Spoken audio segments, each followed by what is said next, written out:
Hello, I have been requested this year for Mark's 46th birthday to record his birthday story. Normally I call him up in the morning about 6:21 a.m., which is the time he was born, and recite his birthday story. But he's getting old now and doesn't want to do that anymore. It all started when Mark was a little guy, and on the birthday morning I would wake him up and tell him his story of how he came to live with us and came to be and be born.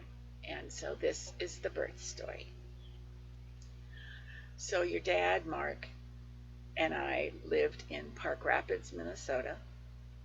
We lived in a little bitty tiny shack of a house. It had a kitchen and a living room with a little alcove where your crib was, a bathroom and a bedroom, and that was it.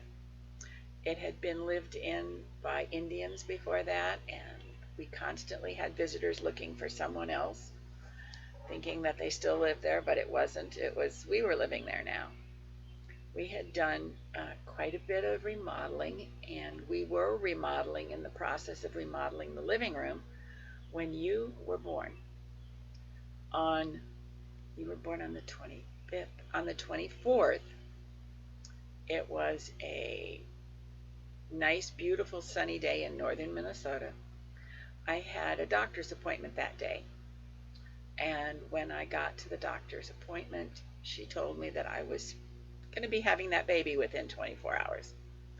So I said, okay, and I came home and we continued hammering and nailing and sawing. We had a shrimp dinner for supper, and it was very, very good. After supper, we worked on the house a little more and then decided to go to the late show of American Graffiti. Well, by this time, I was pretty sure I was in pretty good labor. So we went to the first show, but we wound up sitting through it twice because I was timing contractions and missed half of it.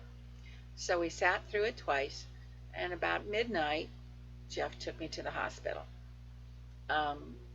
He went on home, and I took a shower and got ready to have a baby, and at 6:30 in the morning, or 6:20 in the morning, you appeared, and you were my sweet, precious, most beautiful baby I'd ever seen.